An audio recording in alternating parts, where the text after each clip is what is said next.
안녕하세요. 승문고등학교 1학년, 2학년 학생 여러분, 2026 대학별 요강을 바탕으로 해서 진학 설명회를 시작하도록 하겠습니다. 저는 바로 가까이 있는 서울여고에 근무하고 있는 교사 김선욱입니다. 이번 1시간 동안 1학년, 2학년 학생들에게 입시에 대한 설명을 전반적으로 드리도록 하겠습니다.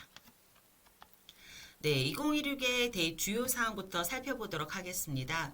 일단 대학 입학 전형 4년 예고제라고 하는 것들을 우리 학생들도 들어봤을 건데요. 현재는 2학년 기준으로 해서 4월 30일에 발표되어 있는 대학별 대입 전형 시행 계획을 바탕으로 해서 오늘 여러분들에게 안내를 드릴 겁니다. 그 이유는 1학년 기준의 대입 전형 기본 사항은 8월 30일에 발표가 되기 때문이죠. 그래서 지금 저희가 참고할 수 있는 거는 2학년 기준의 요강밖에 없기 때문에 2026을 중심으로 해서 1, 2학년 학생에게 전반적인 입시에 대해서 설명을 드릴 겁니다. 2026학년도 대학 입학 전형 시행 계획에서 가장 큰 특징 중에 하나는 전체 모집 인원이 증가한 것, 그리고 수시 모집 인원이 증가한 것입니다. 특히 우리가 수시 모집을 100이라고 하는 퍼센트로 보았을 때 85.9%를 학생부 위주 전형으로 선발하고 정시에서는 92.2%가 수능 위주 전형의 선발로 이루어져 있습니다. 다만 수시 모집 선발이 워낙 많기 때문에 학생부 위주 전형으로 선발하는 인원이 압도적으로 많다. 라고 생각하시면 되겠고요. 권역별 전형 모집 인원을 보면 수도권 소재 대학에서는 논술 위주 전형이 1160명 증가한 것을 알 수 있습니다. 네, 학교폭력 근절 종합 대책에 따라서 2026학년도부터는 학교폭력 조치 사항이 대입 전형에 의무 반영됩니다. 그래서 정량평가라고 하는 것은 숫자로서 가감이 이루어진 요소이고 정성평가, 부적격 처리, 혼합평가가 있습니다. 지원하고자 하는 대학에서 어떻게 처리하는지 우리가 살펴봐야 되겠지만 수문고 학생들은 아무도 이 부분들을 신경 쓰지 않아도 될 학생들이라고 제가 알고 있습니다. 그래도 우리는 기본적인 내용에서는 확인할 수 있어야 되겠죠. 수시 모집에서는 학생부 위주, 정시에서는 수능 위주 선발 기조가 유지되고 있는데요. 전체 모집 인원은 전년도 대비, 즉 2025 대비 수시 모집은 4,367명이 증가했습니다. 교과 전형이 45.05%, 종합 전형이 23.57%, 논술 위주 전형이 3.64%입니다. 수능 위주 전형으로는 18.51%를 선발하고요. 전체 수시 정시 모집 인원이 4,245명 늘어나 있는데 이건 일시적인 현상입니다. 2027에는 이 인원만큼 감소하게 될 건데요. 대학에서 충원되지 않았던 인원들을 어떤 특별한 시기에 특정한 시기에 다시 충원할 수 있도록 기회가 주기 때문에 2026학년도에는 이렇게 4,000명 넘는 인원이 늘어나 있다라고 생각하시면 되겠습니다. 자, 우리는 아무래도 서울에 거주하고 있는 학생들이기 때문에 수도권 선발이 좀 더 관심이 많이 가는 부분인데요. 수도권은 수시 모집에서는 65.37%를 선발하고요. 정시에서는 34.63%입니다. 비수도권하고 놓고 보면 굉장히 큰 차이를 보고 전국 단위로 봤을 때 저희가 맨 앞에서 봤던 수시 선발 인원에 비해서도 수도권 조금 더 줄어 있고 정시가 더 많다라고 이해할 수 있겠죠. 아무래도 전국적으로 수도권으로 집중되고 있는 현상들이 그대로 이 모집 인원에 반영된 거다라고 보시면 될 것 같습니다. 전형별 선반 비율을 좀 저희가 살펴볼 건데요. 서울대부터 보자면 서울대는 당연히 교과 전형이 없습니다. 논술 전형도 없고요. 그래서 학종으로 60.2%를 선발하고 정시에서는 39.8%인데 2024, 2025, 2026까지 여러분들이 퍼센트를 가지고 저희가 좀 살펴볼 수 있을 것 같고요. 고려대학교 같은 경우는 올해 3학년들 같은 경우는 논술 전형이 부활되었고 2026에도 여전히 논술이 진행이 된다. 다만 반영해서 선발하는 인원은 살짝 감소했다라고 하는 것들을 볼 수 있습니다. 여러분들이 가고 싶어하는 주요 대학 중심으로 30% 이상으로 학종을 선발하고 또한 교과 전형도 10% 이상입니다. 이 이야기는 뭐냐? 정시가 40% 정도 되지만 수시 선발 인원이 사실은 거의 60%에 육박하고 있다라고 이해하시면 되겠죠. 중앙대, 경희대, 외대, 시립대도 마찬가지입니다. 시립대 같은 경우는 34.9%로 2025에 비해서 좀 감소한 부분이 있고 이 감소된 인원들은 사실 지금 정시로 지금 넘어가 있다라고 볼 수 있겠죠. 그래서 전체적으로 보자면 학종에서 그래도 많이 선발하고 있구나라고 볼 수 있고 건국대부터 세종대까지 살펴보면 이제 30% 아래, 그래서 20%에서 30% 사이로 종합전형에서 선발하는 것을 볼 수 있습니다. 즉 서울에 있는 주요 대학을 중심으로 적지 않은 비율로 학생부 종합전형으로 학생들을 선발하고 있기 때문에 우리 학생들이 아무래도 학종 준비를 해야겠다. 근데 학종 준비는 학종만 준비하는 것이 아니라 사실 수시 6회를 쓰잖아요. 저희가 수시를 6번 쓰게 되는데 대부분의 학생들이 5 플러스 1 또는 4 플러스 2를 많이 쓰고 6학종을 쓰기도 합니다. 앞에서 말씀드렸던 5 플러스 1은 교과 하나에 학종 5, 4 플러스 2는 교과 둘에 학종 4. 그런데 6학종을 쓰는 경우들도 있거든요. 왜냐하면 학생들이 훨씬 더 자기의 어떤 생활기록부를 바탕으로 해서 이제 좀 소신 지원하는 패턴들을 보이고 있기 때문에 그런 것 같습니다. 하지만 이때 저희가 좀 고민해야 되는 것은 모의고사, 즉 수능에서 어느 정도나 내 성적이 나오는지에 따라 4 플러스 2 또는 6학종 이런 식으로 설계를 할 수 있다라고 이해하시면 되겠죠. 서울의 주요 대학 전형별 모집 인원을 건대, 동대, 홍대, 라인까지 놓고 보자면 전체적으로는 정시에서 선발하는 인원이 가장 많습니다. 아까도 보시면 거의 40%가 정시에서 선발하잖아요. 하지만 종합전형이 16,000명 이상을 선발하고요. 교과전형과 종합전형을 합했을 때 저희가 학생부 위주전형이라고 하는데 학생부 위주전형으로는 2,100, 780명, 즉 수능 위주 전형보다 2,888명 많습니다. 그런데 대부분의 학교들이 입시 결과를 발표할 때 보면 학생부 위주전형으로 합격하는 학생들의 80%는 재학생이고 정시로 합격하는 학생들의 70% 이상은 재수생, 즉 졸업생이라고 이야기를 합니다. 그 얘기는 우리 고3 학생들이 대학을 갈 때 그래도 유리한 전형이 무엇이냐라고 놓고 본다면 학생부 위주 전형이 합격하기에는 훨씬 더 중심이 되는 전형이어야 한다. 그래야지만 어떤 진학의 결과가 더 잘 나온다라고 이해할 수 있는 부분들이죠. 자, 우리 학생들 의대도 관심이 되게 많을 건데요. 올해 3학년들 같은 경우는 의대 정원이 늘어난 부분들 때문에 여러 가지 이제 갑자기 좀 변경사항이 많았습니다. 하지만 1, 2학년 학생들은 미리 준비를 할 수 있잖아요. 저희가 수도권 대학만 가지고 볼 건데요. 가천대 같은 경우는 올해 전년도 대비 모집 인원이 많이 늘어났습니다. 지금 보시면 가천의약학 종합전형에서 33명, 그 다음에 논술이 신설되었거든요. 그래서 내년 2026에도 논술로 40명을 선발한다. 그런데 수능 체제로 보면 국어, 수학, 영어, 과탐 중 3개 영역에서 1등급이 나와야 된다. 즉 1등급 3개가 있어야 된다라고 하는 조건이 있는 것이고요. 아주대 같은 경우는 에이스 종합전형에서 20명이 40명으로 2배 늘어나 있는 것, 논술 우수자 전형도 2배 이상 늘어나 있는 걸 볼 수 있습니다. 그래서 이런 부분들을 봤을 때 수능 체제가 있기 때문에 수능 체제를 충족하면서 의대에 대한 종합전형 준비도 되어 있는 학생들이 되어야 되겠고요. 논술 같은 경우도 의대는 당연히 매우 어렵습니다. 그렇기 때문에 2학년까지의 교육과정을 아주 찬찬히 탄탄하게 밟아야지만 기본적인 논술의 어떤 실력이 만들어진다라고 이해하시면 되겠습니다. 자, 성균관대 같은 경우는 2026에 대폭 바뀝니다. 학생들이 굉장히 선호하는 대학인데요. 성균 인재 면접 전형으로 50명을 선발하게 됩니다. 그래서 1단계 서류 100, 4배수 선발하고요. 2단계에서 면접 30 있는데 수능 최저가 적용되지 않는다는 특징이 있고요. 교과 전형으로 학교장 추천으로 10명을 선발하고 논술에서도 10명을 선발하고 있습니다. 그렇지만 학교장 추천과 논술형에서는 모두 다 보시면 수능 최저가 있다는 것을 저희가 확인할 수 있겠죠. 그래서 본인이 가지고 있는 어떤 영향력 아니면 어떤 유불리 이런 부분들을 좀 잘 살피고서 지원을 해야 되는 것 같습니다. 자, 한양대 같은 경우는 서울에 있는 대학이기는 하지만 올해 3학년을 대상으로 해서 전형이 대폭 바뀌었습니다. 근데 그것이 2026에도 반영이 되는 거죠. 추천형에서 40명을 선발하고 서류형에 16명 그리고 논술 전형이 신설되는 겁니다. 그리고 2025에 비해서 2026은 수능 체제가 강화되는 걸 볼 수 있습니다. 3기합 4인데 탐구가 하나냐 둘이냐는 굉장히 큰 차이를 보이거든요.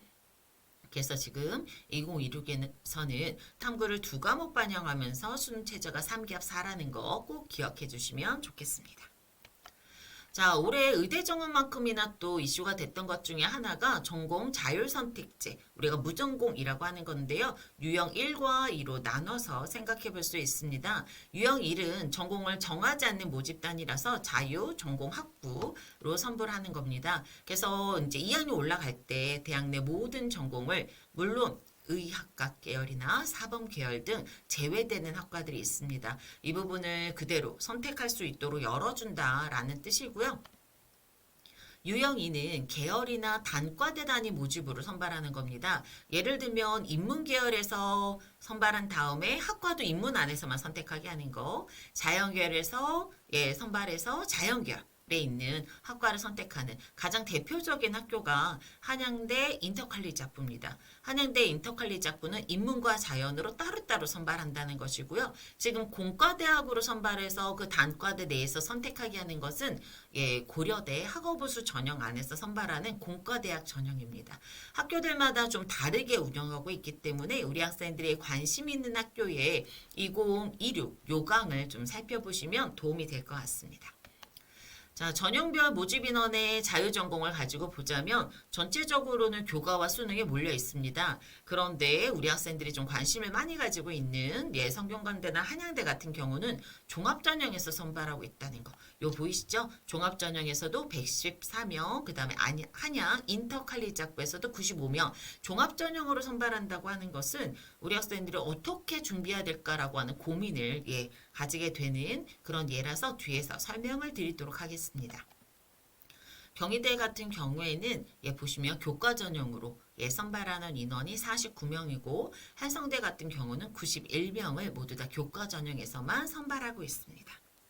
굉장히 자유전공학부로 선발하는 학교들이 많다라고 하는 거 볼 수 있고 교과와 수능으로 선발하는 대학이 많은데 그 중에서도 종합전형으로 선발하는 성균관대와 한양대에 대해서 저희가 좀 볼까 합니다.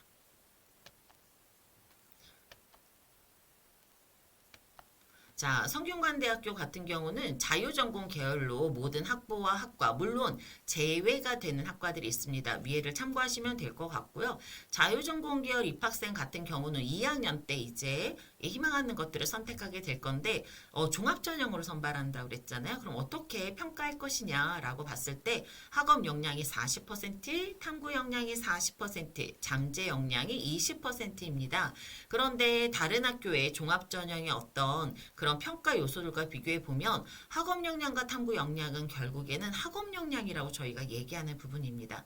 그러니까 성균관대학교를 지원하기 위해서 종합전형에서 굉장히 잘 보여져야 되는 요소가 무엇이냐라고 하면 그건 학업 역량이다라고 볼 수 있겠죠. 그래서 학업 역량에서는 성취 수준과 태도, 학업 여건이지만 탐구 역량이라고 하는 건 교과 성취 안에서의 지적 호기심, 그 다음에 활동 내용이기 때문에 우리 학생들이 모두 다 학업 역량이라고 하는 범위 안에서 성균관대학교의 종합전형을 준비할 수 있을 것입니다. 네, 성균관대학교의 계열에 대한 이해도 필요할 것 같아요. 성균관대학교는 사실 종합전형으로 자유전공 계열을 어떻게 선발할 수 있느냐, 예전부터 성균관대학교 같은 경우는 종합전형 선발할 때 계열로도 선발하고 학과로도 선발했습니다. 이미 그 경험들이 있는 거죠. 그래서 늘 계열적 합성이 중요하다라는 이야기를 했었는데 인문과학계열, 사회과학계열, 자연과학계열, 공학계열로 구분되어 있고요. 글로벌 융합학부도 있습니다. 그러면 우리 학생들이 지금 2015 개정 교육과정에 따라서 선택 과목을 했는데 내가 선택 과목을 내가 원하는 학과에 맞춰서 했으면 자유전공을 지원하지 못하는 것인가? 그렇지 않습니다. 보시면 인문과학 계열 안에 국어, 국문, 영어, 영문 있죠? 자연과학 계열 안에도 수학과, 화학과 다 있습니다. 요 학과들을 준비했던 학생들이라면 이렇게 계열로 모집하는 자유전공도 얼마든지 지원할 수 있다라고 하는 것을 기억해 주시면 좋겠습니다. 네, 한양대 인터칼리작부는 제가 좀 정보를 얻어보려고 들어갔더니 뉴스 H가 한양대학교에서 발간하는 신문인데 그 안에서 학부 간의 제한 없이 자유롭게 수학할 수 있는 자유전공이라는 이야기를 하고 있더라고요. 그러면서 어떻게 선발할 거냐? 자연에서는 수학과 과학, 인문에서는 언어와 사회, 상경에서는 언어, 사회, 수학을 중점적으로 평가하겠다. 그래서 위에 보시면 전공 적합성은 no, 계열 적합성은 yes라고 되어 있죠. 그래서 우리 학생들이 선택 과목 할 때도 내가 자연계열 진학할 학생 또는 공학계열 진학할 학생 또는 나는 사회과학대학에 진학할 학생들 같은 경우는 선택 과목이 좀 다르잖아요. 이런 부분들을 종합적으로 평가하겠다라는 이해로 받아들이시면 될 것 같습니다. 네, 동국대학교 같은 경우는 이름을 열린전공학부라고 해서 인문, 언어와 사회적 소양이라고 되어 있고요. 열린전공학부 자연은 수학과 과학적 소양입니다. 언어 역량, 사회적 소양, 수학적 역량, 과학적 소양. 그러므로 가장 중요한 건 무엇이다? 언어와 수학이다 라고 보실 수 있고요. 바이오시스템 대학은 일산에 보면 동국대학교 병원이 있습니다. 그쪽에 따로 단과대학이 있는 거거든요. 예, 거기에서는 과학적 역량과 수학적 소양이라고 예, 이렇게 평가, 역량에 대해서 안내를 하고 있습니다. 그래서 여러분들이 이런 부분들을 확인한 다음에 지원하시면 될 것 같습니다. 자, 그러면 우리가 이제 학생부 교과 전형에 대한 이야기를 해볼까 합니다. 교과 전형의 가장 큰 특징은 교과 성적이 정량적으로 평가가 되고 수능 최저를 적용하는 학교가 많고요. 교과 성적 반영도 대학별로 다 다릅니다. 네, 대학별로 다 다릅니다. 그리고 일부 대학은 서류평가를 반영하기도 합니다. 종합전형처럼 서류평가를 반영하기도 하고요. 또 다른 전형에 비해서 중복 합격되는 학생들이 많기 때문에 충원율도 높은 편입니다. 그래서 합격률이 높은 전형 중에 가장 대표적인 전형이 바로 교과 전형이다라고 보시면 되겠습니다. 자, 서울소재대학의 학생부 교과 전형을 보고 계시는데요. 교과 100에 수능 체제를 적용하는 학교가 제일 많죠. 지금 붉은색으로 표시된 대학들은 2025에 비해서 변경사항이 있는 학교들입니다. 근데 이런 변경사항이 있는 학교들이 왜 중요하냐면 여러분들이 실제로 3학년이 돼서 대학을 지원할 때는 입시 결과를 확인하실 건데 전년도랑 달라진 부분이 있다면 입시 결과를 참고할 때 주의가 필요합니다. 왜냐하면 똑같은 결과, 비슷한 결과가 나오기 어렵기 때문이거든요. 그래서 이렇게 변경사항이 있는 학교들은 꼭 기억해 주시면 좋겠습니다. 자, 그러면 우리 수능 최저가 교과 전형에서는 굉장히 중요하다라고 말씀을 드렸잖아요. 그럼 수능 최저를 좀 살펴볼 건데 지금 보면 평균 등급이 있습니다. 선생님은 늘 강의하면서 설명할 때 뭐라고 이야기하냐면 이 평균 등급이 수능 최저의 평균 등급이기도 하지만 우리가 내신의 평균 등급이라고도 볼 수 있다라고 안내를 해요. 교과 전형이나 종합 전형이나 저희가 이 정도 등급은 돼야 쓸 수 있다라는 이야기를 많이 하거든요. 물론 여기는 평균 등급 중에 예외적인 학교들이 있습니다. 바로 연세대와 서강대입니다. 연세대는 2등급대에서 붙는 사례를 거의 본 적이 없고요. 서강대 같은 경우는 코로나 때 3등급 3개로 설정해 놓았던 걸 지금도 여전히 유지하고 있는 대학 중에 하나입니다. 그렇기 때문에 연세대랑 서강대는 이거보다 훨씬 더 높은 성적이 있어야 되겠다라고 보실 수 있죠. 하지만 인서울 안에 들어오는 학교들을 놓고 보자면 예, 경희대, 숭실대, 아주대 같은 경우 2.5등급 안에서 또는 2.5등급 전후로 합격생이 발생을 하고요. 국민대, 단국대, 세종대 같은 경우는 3등급 전후로 그 다음에 인서울의 끄트머리라고 하면 저희가 4등급 안에는 들어와야 갈 수 있다라는 이야기를 합니다. 다만 순공고등학교 학생들은 남학생이기 때문에 여학생들보다 조금 더 예, 점수가 빡빡하긴 합니다. 왜냐하면 여학생들은 여대들이 있거든요. 근데 우리 남학생들은 그 선택의 폭이 조금 더 줄어들기 때문에 3.5등급 전후로 해서 인서울 라인까지 저희가 교과전형이나 종합전형의 어떤 설계를 할 수 있다라고 이해하시면 될 것 같습니다. 자, 지역균형에서 서류평가가 반영되는 학교도 있다라고 말씀드렸잖아요. 예, 반영 비율이 높은 학교로 대표적인 학교가 건국대, 경희대, 동국대입니다. 다른 학교들 같은 경우는 보통 10%에서 20% 정도 반영되고 있다라고 보시면 되겠죠. 네, 평가 방법에 보시면 대부분 교과 학습의 발달 상황입니다. 이게 뭐냐? 쉽게 말하자면 과세특이라는 거죠. 교과 전형이기 때문에 무엇을 반영하느냐라고 보면 그 과세특과 관련된 부분들을 반영하고 있다라고 이해하시면 되겠습니다. 네, 대학들마다 학생부 교과 전형에서 반영하는 과목이 다 다르다. 방법이 다르다라고 했잖아요. 지금 보시면 연세대랑 고려대는 일반 과목, 공통 과목, 진로 과목 모두 다 반영합니다. 광운대도 마찬가지죠. 그리고 뭐 세 과목만 반영하는 학교도 있기는 합니다. 진로 과목 같은 경우. 그런데 여러분들이 주의할 점은 뭐냐? 진로는 B가 되면 안 된다. 라고 하는 게 진짜 중요합니다. B가 되면 마이너스가 되게 커지거든요. 그렇기 때문에 우리 학생들이 진로는 일반 과목이나 공통 과목보다, 즉 9등급으로 산출하는 과목보다는 A, B, C의 성취를 보이기가 훨씬 더 수월합니다. 그럴 때 절대로 B는 맞지 않겠다. 당연히 C도 아니겠죠. A는 받겠다라고 하는 생각으로 수행평가라든가 또는 선생님이 이제 좀 안내하고 공부하러 가는 부분들을 충실하게 해서 시험도 보고 그 다음에 교과색 때도 챙기고 그렇게 하면 훨씬 더 도움이 될 것 같습니다. 절대로 B는 안 된다. B씨는 안 된다라고 주의 말씀을 드렸습니다. 네, 추천형이거든요. 연대 같은 경우는 교과 전형이 그러면 교과 성적이 어느 정도냐? 짙은 색이 지원자이고요. 노란색이 합격자입니다. 근데 노란색 합격자를 보면 연세대 같은 경우는 보통 1.5등급 넘어가서 붙는 학생이 거의 없습니다. 신과대학을 빼고는 1.5등급 안에서 해결되고 있는 걸 보실 수가 있죠. 왜냐하면 전년도까지는 1단계 선발한 다음에 2단계 면접이 있었고 수능 체제가 없었기 때문입니다. 올해부터는 수능 체제가 있고 교과 100입니다. 그래도 요 성적보다 많이 떨어지지는 않을 거다. 왜냐하면 거의 80% 정도는 수능 시즌을 충족할 거라고 예상을 하고 있습니다. 그래서 연대를 지원하는 학생들은 내신 성적이 그래도 그냥 등급으로만 보자면 물론 연대는 Z점수까지도 보지만 1.5등급 안에는 들어와야겠다라고 생각하시면 될 것 같고요. 고려대학교 같은 경우는 수능 최저가 이미 있었고 연대보다도 수능 최저가 좀 센 편입니다. 그래서 수능 최저 충족률이 57%잖아요. 그리고 충원율도 137%인데 결국에는 한 60% 정도밖에 수능 최저를 못 맞췄다라고 하는 얘기가 되죠. 그러다 보니까 어떠냐? 교과 등급을 보시면 연대보다 조금 더 아래에 형성되어 있는 걸 볼 수 있습니다. 그래서 한 1.6등급에서 1.7등급까지 보이거든요. 그래서 연세대랑 고려대를 지원하는 학생들 같은 경우는 지금 2026에서는 모두 다 수능 체제가 중요하다. 그 다음에 내신 성적이 1등급대에 있는 굉장히 우수한 성적이 필요하다라고 하는 걸 기억하시면 될 것 같습니다.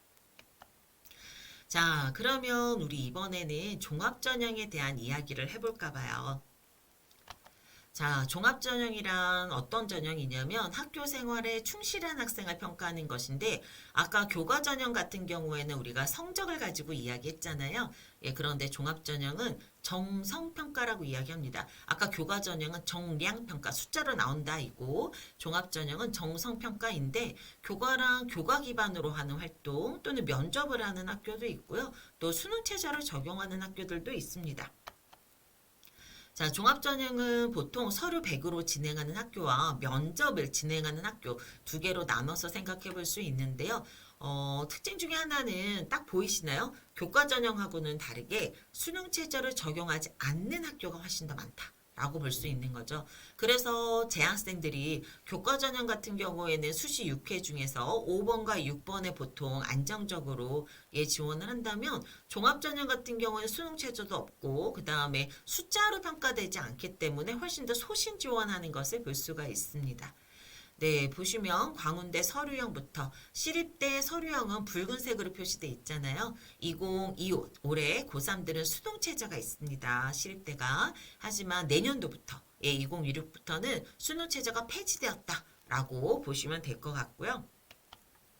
그 다음에 면접으로 진행하는 학교들이 훨씬 더 많습니다. 훨씬 더 많은데 여기에 보시면 중앙대 같은 경우는 의과대학은 면접을 진행하겠다. 라고 하는 것으로 보실 수가 있죠. 그래서 여러분들이 잘 알고 있는 건국대 KU 자기추천, 경희대 네오르네상스 전형, 그 다음에 고려대 계열적합 뭐 이런 부분들이 모두 다 면접을 진행하는 전형이다라고 보시면 되겠습니다. 자, 종합전형에도 수능 최저가 있다라는 이야기를 앞에서 했었는데요.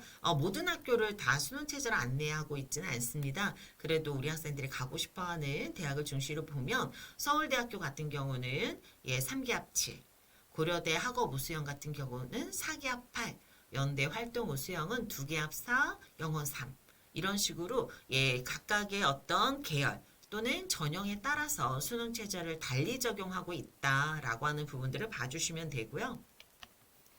한양대 같은 경우는 종합전형 추천형에서 한양대는 종합전형이 3개가 있습니다. 추천형, 서류형, 면접형이 있거든요. 그런데 추천형에만 수능 최저가 있습니다. 그래서 본인이 좀 내신이 조금 떨어진다거나 또는 서류가 약간 부족하다라고 생각이 들었을 때는 이렇게 수능 최저가 있는 종합전형을 활용하면 훨씬 더 유리하게 자기에게 좀 이렇게 합격의 기회 퍼센트가 높아질 수 있습니다. 왜냐 학생부 종합전형을 준비하는 학생들 중에 수능 취재가 안 된 학생들이 상당히 많습니다. 그래서 우리 1, 2학년 학생들은 뭘 굉장히 중요하게 생각해야 되냐면 종합전형을 간다 하더라도 교과 성적도 중요하고 그 다음에 수능 최저도 중요합니다. 수능 최저를 충족하는 순간 우리 학생들이 내신의 불리함을 극복할 수 있다. 라고 하는 것을 좀 기억해 주시면 좋겠어요. 그래서 끝까지 수능 최저는 정말 정시로 갈 때는 훨씬 더 어렵거든요. 근데 수능 최저를 충족하면 합격 퍼센트가 확 올라가기 때문에 방학 때는 수능 공부를 좀 해주셔야 될 것 같습니다. 네, 학생부가 그 반영되는 항목들이 굉장히 많이 줄어들었습니다. 그래서 지금 보면 2024부터 5번, 6번, 8번만 반영되고 있습니다. 5번이 뭐냐? 우리가 알고 있는 창의적 체험 활동이고요. 6번이 교과학습 발달 사항, 그다음 8번은 행동 특성 및 종합 의견입니다. 자, 교과서 발달 사항의 평가를 보면 대학에서 공부할 수 있는 기초 학력을 확인하는 것이고요. 계열별 과목에 대한 이수를 확인하고 있습니다. 우리 2학년 학생들은 1학년 때 2학년 올라오면서 과목 선택할 때 니네 공학계열 가려면 뭐 물리 해야 된다. 이런 안내를 많이 받았을 거고요. 우리 1학년 학생들도 지금 안내를 받아서 기본적인 선택을 했을 겁니다. 그런 부분들에 대한 이수가 되게 중요하다라는 뜻이고요. 이수 단위, 이수 과정, 이수 내용은 학생이 스스로 선택하는데 과목의 위계에 맞게 선택해야 된다라고 하는 안내를 하고 있습니다. 학생의 과목 선택 과정 및 학습 경험에 대해서도 확인하고 있습니다. 그럼 우리 학업 역량에 대해서 볼게요. 제가 앞에서 성균관대학교 할 때 학업 역량을 좀 강조해서 설명을 했었습니다. 우리 학업 역량을 보면 학업 성취도, 학업 태도, 탐구력으로 구분해서 볼 수 있는데요. 학업 성취도라고 하는 것은 성적입니다. 그럼 아이들이 가장 많이 하는 질문이 뭐냐면 선생님 제가 2학년 돼서 성적이 떨어졌어요. 그럼 저는 종합전형을 못 쓰는 건가요? 라는 질문을 진짜 많이 하는데요. 2학년 학생들이 성적이 떨어지는 것은 정상입니다. 왜냐하면 1학년 때는 공통 과목이잖아요. 그래서 분모가 크죠. 네, 분모가 이제 숫자가 많이 있었습니다. 전교생이었으니까. 근데 2학년 때 올라오면 과목별로 수강자 수가 달라집니다. 그러면 등급을 따기가 굉장히 어려워지는 거죠. 그래서 2학년이 되면 기본적으로 성적이 하락하는 학생들이 많이 나타납니다. 그게 정상이라고 보시면 돼요. 그래서 끝까지 그거를 내가 채우기 위해서 사실은 뭐 수행평가도 하고 그 다음에 교과 시간에 주어지는 교육과정을 충실하게 밟아가는 거거든요. 그래서 성적이 올라야지만 종합전형에 붙는 것이 아니라 오르락 내리락 하기도 하고 2학년 때 성적이 떨어지기도 하지만 끝까지 열심히 공부하는 것이 중요하다. 그것이 바로 학업 태도입니다. 성취 동기와 목표 의식을 가지고 자발적으로 학습하려는 의지가 있느냐, 또 자기 주도적으로 노력하고 있느냐, 또 적극적으로 참여하느냐 이런 부분들을 선생님들이 교과 세특에 써주시는 거고요. 그 다음에 탐구력이라고 하는 것은 열의와 지적 관심인데 늘 공부하면서 의문을 가지는 태도가 중요합니다. 수동적으로 받아들이기만 하는 것이 아니라 배우고 난 다음에 생각을 정리하고 의문점들을 풀어나기 위해서 본인이 추후에 하는 활동들이 기록이 될 수 있는 거거든요. 그래서 이런 열의와 지적 관심이 중요하다는 거 기억해 주시면 되겠습니다. 자, 우리 한번 살펴볼까요? 경희대 종합전형 가이드북에 사례로 나와 있는데요. 우리 1학년 때 과탐실 많이 하잖아요. A, B, C 성취도가 나옵니다. 근데 이 학생 같은 경우는 생물학과를 합격한 학생인데 보시면 적극적으로 실험하는 학생이다. 근데 생명과학 1은 2학년 때잖아요. 보시면 자율적으로 조사해서 보고서를 작성하기도 하고요.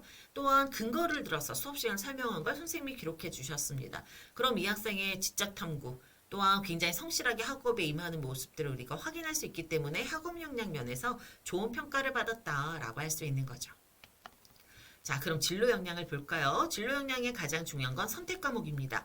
우리 1학년, 2학년 학생들이 지금 선택 과목을 계속 고민하고 진행하고 있는 과정일 텐데요. 교과 이수 노력과 성취도 중요하고요. 또 학교에서 다양한 활동들을 만들어 주시잖아요. 그런 진로 탐색과 경험도 중요합니다. 자, 국제통상학과를 합격한 학생을 봤더니 경제 이슈를 가지고 진로 활동을 한 겁니다. 그러면서 수출 시장의 다변화를 도모해야 한다. 또 딜레마를 적용해서 어떤 근거를 가지고 주장을 했다. 또 수요의 가격 탄력도로 설명을 했다. 이런 부분들이 국제통상을 지원하기에 적절한 진로 활동으로서 평가를 받았다라고 하는 거죠. 그러면 우리 학생들 2학년 때 경제교과 배우면서 수평적으로는 어때요? 2학년 진로 활동에서 이런 내용들이 기록이 된다면 우리 학생들 활동이 기록이 된다면 전공 적성, 계열 적합성에서 높은 평가를 받을 수 있다라고 하는 거죠. 자, 공동체 역량을 우리 승문고 학생들은 하나도 걱정할 게 없을 것 같기는 합니다. 하지만 조금 살펴보면 협업과 소통 능력, 그리고 나눔과 배려, 성실성과 규칙 준수, 리더십이라고 하는 부분들입니다. 그래서 협업과 소통 능력을 보시면 공동의 과제를 수행하고 완성하는 것, 또 나눔과 배려는 상대방을 서로 이해해주는 그런 예들이 필요하겠죠. 그 다음에 성실성과 규칙 준수, 이거는 가장 기본입니다. 사실 교대 활동에서 맡은 역할에 최선을 다하려고 노력한 경험이라고 하는 것들은 성실함. 근데 우리가 학생부 종합전형은 어떤 학생들을 선발하는 거라고 했죠? 네, 학교 생활에 충실한 학생들을 선발하는 거라고 했죠. 그럼 당연히 성실함이고요. 고려대학교 같은 경우는 개근이기를 원한다. 라는 이야기도 했었습니다. 왜냐하면 지원해서 합격하는 학생들 중에 개근이지 않은 아이들이 없다. 그 정도로 상위권 학교에 진학하는 학생들 같은 경우 출결도 좋고 그다음에 그 성실성이 두드러지게 나타난다. 라는 이야기를 하고 있는 거죠. 자, 경희대에서 발표했던 이 B 지원자를 보면 1학년 때 교과목입니다. 행동특성 및 종합의견도 아니고요. 근데 한국사에 보면 수업에 집중하는 성실한 학생이다. 그 다음에 통합사에서도 보면 종합적으로 역할을 성실히 수행했다. 그 다음에 통합과학에서도 보면 주어진 과제에 대해 성실하고 정확성을 기하는 자세를 가졌다. 그래서 뭐라고 하냐면 지원자 B는 성실성 끈기가 반복적으로 나타나는 학생이다라고 되어 있죠. 무난한 평가이지만 학생들이 졸업할 때까지 생교육부에 입력해 주시는 선생님이 대략 40명 이상입니다.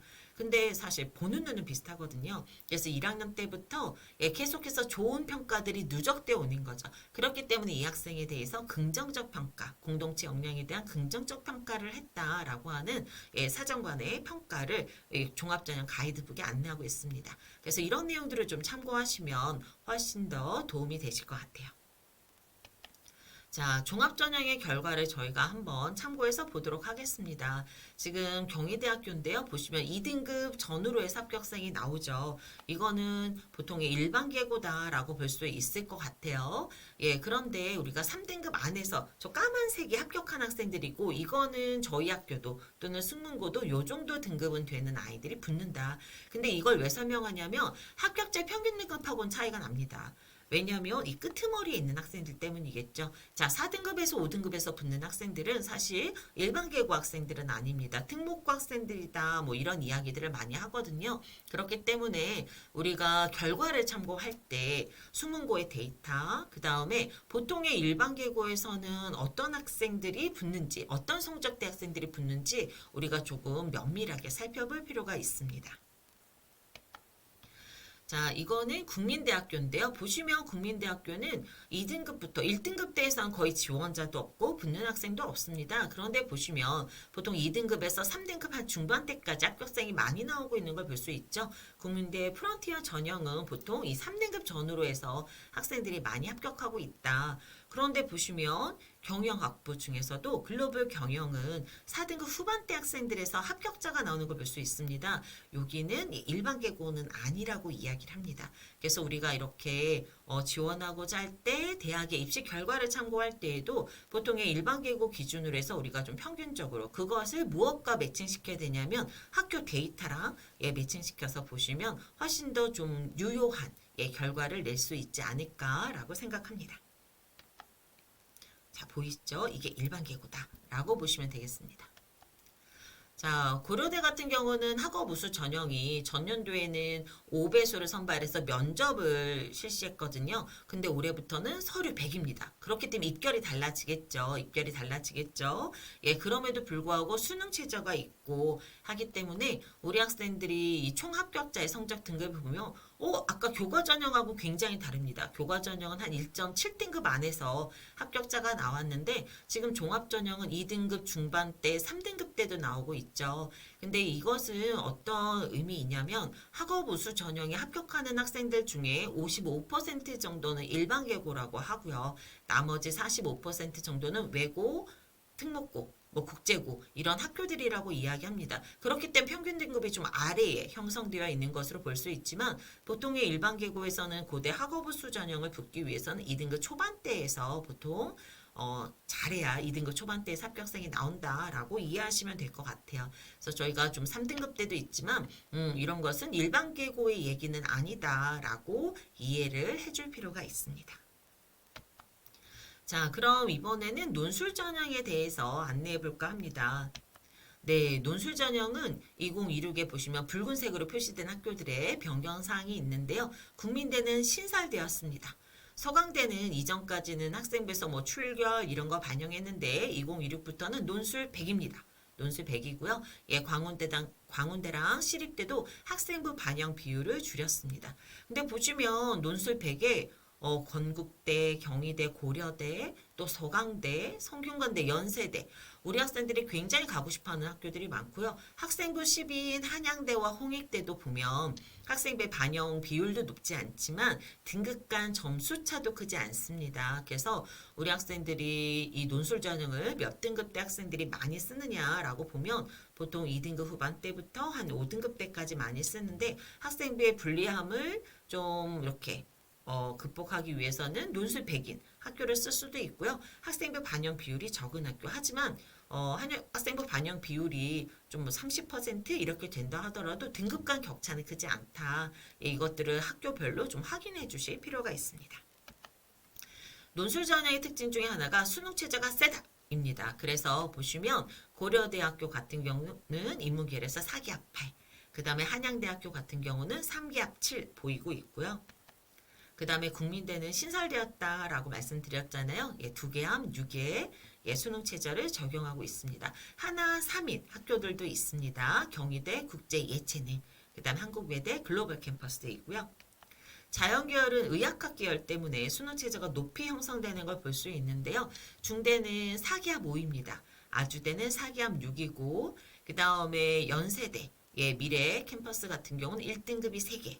를 요구하고요. 가톨릭대는 3기합 4입니다. 굉장히 수능 최저가 높이 형성되어 있는데 아무래도 의대나 약대를 가기 위해서는 이렇게 좀 강력한 수능 최저가 있다라고 볼 수 있고 수능 최저 충족률이 생각보다 굉장히 낮습니다. 중대 약대 같은 경우는 재작년에 보면 126대 1이 실질 경쟁률은 6대 1밖에 되지 않았거든요. 수능 최저 충족률이 굉장히 떨어진다. 응시자도 적어진다라고 보실 수 있고요. 가톨릭대 의대는 선생님이 지난 학교에 있을 때 그 논술 감독을 가봤는데 3기합 4를 충족하는 학생들이 굉장히 조금 적은 편이긴 합니다.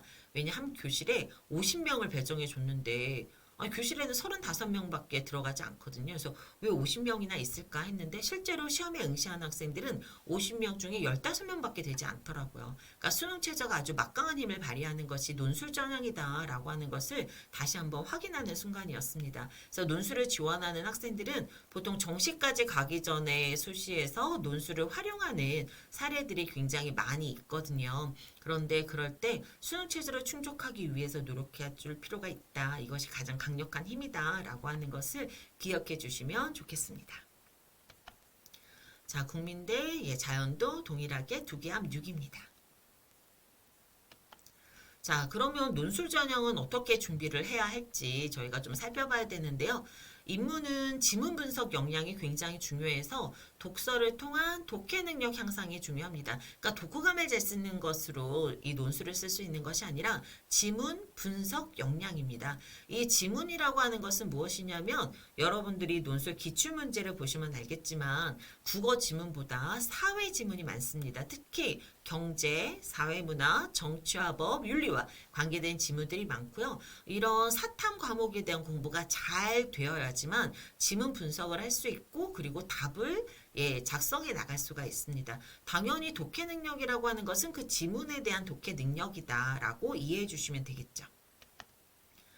자연은 수능 역량인데 대부분의 대학이 앞에 나왔던 고려대나 연세대나 서강대나 모두 다 수학만 보는 수리 논술입니다. 그렇기 때문에 이런 상위권 학교를 진학하고자 할 때 논술에서는 수능에서 수학은 2등급 안에 들어와야 된다라고 생각해야 되고 수학의 시험 범위도 수원 수투만 있는 것이 아니라 미적과 기하, 확통까지 학교별로 모두 다 다릅니다. 이 부분들을 우리가 좀 공부를 열심히 해야지만 논술도 쓸 수 있다. 그래서 선생님이 학생들한테 늘 강조하고 당부하는 부분이 뭐냐면 인문에서 논술을 쓰고자 하는 학생들 같은 경우는 사탐 과목이 중요하다는 이야기를 합니다.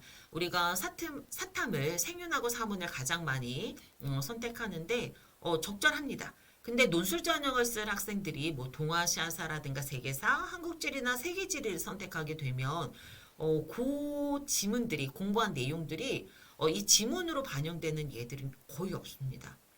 대부분 경제, 정치화법, 사회문화, 윤리가 반영되는 거거든요. 그래서 논술 전형을 가야겠다라고 마음먹는 학생들이라면 이런 사탐 선택 과목이 되게 중요하고요. 자연계열은 아무것도 없이 사실 과학보다도 더 중요한 게 뭐냐? 수학입니다. 수학적 역량이 가장 중요해서 우리가 2학년 때까지 소원 수투 또는 기하를 많이 하고 3학년 때까지 미적과 확통을 하게 되잖아요. 이 역량이 아주 탄탄하게 갖춰져 있어야지만 논술 문제 풀 수 있습니다. 특히나 상위권 학교로 갈수록 논술 문제가 굉장히 어렵습니다. 선생님들도 풀기 어려워요. 시간 내에 푼다라고 하는 제한 조건이 있거든요. 그래서 2학년까지의 교육과정 자체가 수능의 공통 범위이기도 하지만 정시나 논술을 가는 학생들이 수업 시간을 등한시하면 안 되는 가장 큰 이유가 어디에서고 간에 결국에는 성실하게 공부한 것들이 그대로 반영될 수 있다라고 보시면 되겠습니다. 네, 내신, 수능, 대학별고사 그리고 수능 체제가 굉장히 강력한 힘을 발휘하기 때문에 이걸 충족하기 위해서 노력을 해야 된다. 그래서 선생님 방금 전에 뭐라고 말씀드렸죠? 내신이 별개가 아니라 내신에서 수능, 대학별 고사까지 연결되어 있다라고 하는 관점, 마음가짐을 가지고 좀 공부를 열심히 해줘야 한다라고 당부 드립니다.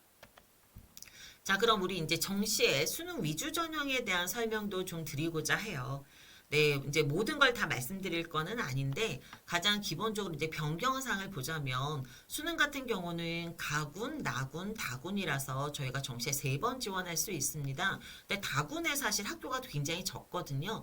그런데 2025부터 나타나는 지금 고3들부터 나타나는 현상 중에 하나가 다군으로 이동하는 학교들이 많이 있습니다. 성균관대도 이동하고 있는데 건대도 보시면 가군에 있는 전기전자공학부, 화학공학부, 컴퓨터공학부가 다군으로 이동을 하는 거고요. 다군에 있었던 학과들이 나군으로 이동을 하는 겁니다. 이렇게 군별 이동이 생기면 사실 점수의 변화폭이 되게 크거든요. 그렇기 때문에 앞에서 선생님이 설명했던 것처럼 2025랑 2026에 달라진 점이 있다면 지원할 때 굉장히 주의해야 된다. 라고 볼 수 있고요.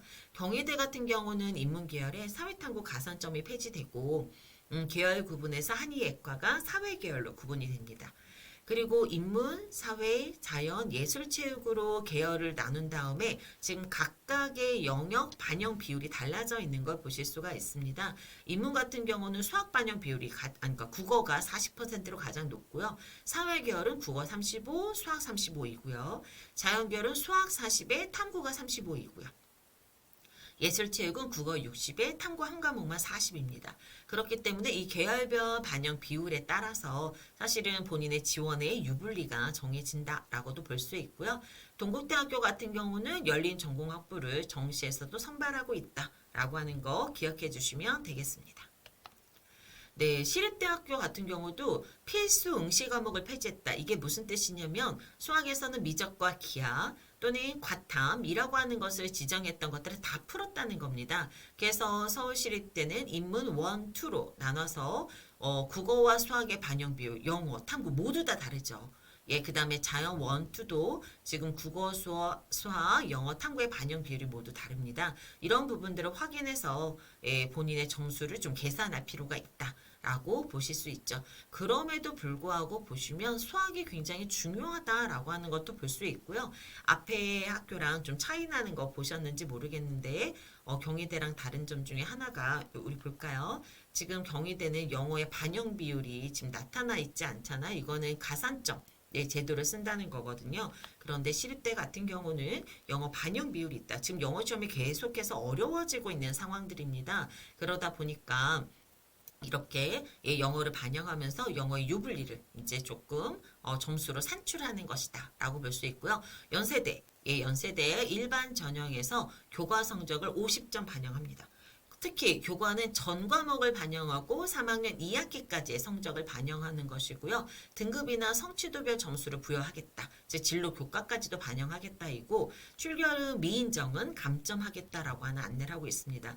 지금 정시에서 학생부를 반영하는 대표적인 대학이 서울대, 고려대인데 연세대까지 추가된다라고 보시면 되겠죠. 자, 그러면 우리 한양대를 좀 볼게요. 한양대 같은 경우도 보시면 정시 가군이었는데 나군으로 이동을 합니다. 본래 나군의 가장 대표적인 대학이 서울대이거든요. 예, 그래서 다른 학교들이 특히 이제 가군에는 연세대랑 뭐 고려대 이렇게 있었는데 지금 한양대가 정시 가군에서 나군으로 이동하겠다. 그런데 보시면 학생부 종합평가십이 들어갑니다. 아까 연세대학교 같은 경우는 교과 성적이 50%, 즉 숫자로서 반영된다라고 볼 수 있는 거고요. 한양대는 종합평가라고 하는 것은 서울대처럼 정성적으로 평가해서 반영하겠다는 뜻이 됩니다. 그런데 정시의 모집군이 변경된다고 하는 것이 가장 큰 유의점으로 저희가 살펴볼 수 있겠습니다. 자, 그래서 우리가 2026에 좀 변경되는 대학들 중심으로 해서 정시에서 설명을 드렸습니다. 예, 통합형 수능에 대한 이야기를 제가 앞에서 간단하게 했는데 학교들마다 교과목의 이수식은 좀 다릅니다. 저희 학교 같은 경우는 문학은 2학년 때 하고 독서는 3학년 때 하거든요. 그리고 기하는 2학년 때 합니다. 근데 수능고는 아마 좀 달리 그렇게 설정되어 있을 건데 수능의 공통 범위를 보시면 대부분 2학년 때까지 모두 다 이수하는 것으로 볼 수 있습니다. 그렇기 때문에 앞에서 선생님이 뭐라고 강조했냐 2학년까지의 교육과정 자체는 교과 내신도 그다음에 수능도 대학별 고사도 모두 다 연결돼 있다. 그렇기 때문에 굉장히 충실하게 이루어져야 된다라고 당부를 드렸거든요. 바로 우리가 수능에서 고득점을 갈 수 있는 가장 중요한 전략 중에 하나가 뭐냐면 바로 이렇게 교육과정 자체에 충실한 공부를 해주는 것이다. 왜냐하면 1년에 4번의 시험을 봅니다. 그때마다 내가 다져놓은 실력들이 결국에 수능에도 대학별 고사에도 연결이 된다라고 이해하시면 될 것 같습니다. 자, 우리 맨 마지막에 여름방학 전 확인과 계획인데요. 제가 수능 최저 중요하다. 사실 교과 전형도 논술 전형도 정시도 그리고 종합 전형 자체도 수능 체제가 있는 학교들이 많이 있었습니다. 그래서 방학 때만큼은 수능 영역별 학습을 해줘야 됩니다.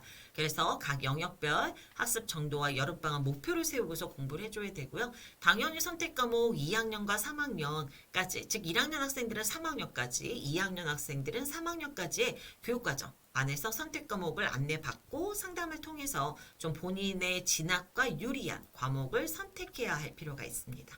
그리고 2학기에는 어떤 학교 활동을 할 거냐 그러기 위해서는 1학기 활동 정리가 필요합니다. 1학기 창의적 체험 활동의 영역별 활동을 정리한 다음에 2학기 학교 교육 안에서 우리가 살펴본 다음에 이 활동을 꼭 해야겠다. 그래서 신청 이제 알람이 오잖아요. 우리가 알림이가 올 때 꼭 하겠다라고 하는 계획들을 미리 세워놓고 참여할 계획을 세워준다면 빠지는 거 없이 우리의 학교 생활을 충실하게 만들 수 있을 것 같습니다. 네, 선생님이 지금 1시간 동안, 즉 50분 동안 그 2026 전형을 중심으로 해서 1, 2학년 학생들에게 어떻게 하면 입시를 준비할 수 있는지 전형별로 좀 간단하게 설명을 드렸습니다. 시간 내에 설명하는 부분이라 조금 빠르게도 말하고 그 다음에 좀 이렇게 요약해서 말하기는 했습니다. 그래도 전체 흐름을 우리 학생들이 파악하는 데에는 조금 도움이 되지 않을까라고 하는 바람을 가지고 있습니다. 열심히 잘 들어주셔서 감사하고요. 예, 끝까지 우리 학생들 공부를 해야 되기 때문에 이번 여름방학 유의미한 시간이 될 수 있도록 열심히 공부해 주기 바랍니다. 예, 감사합니다.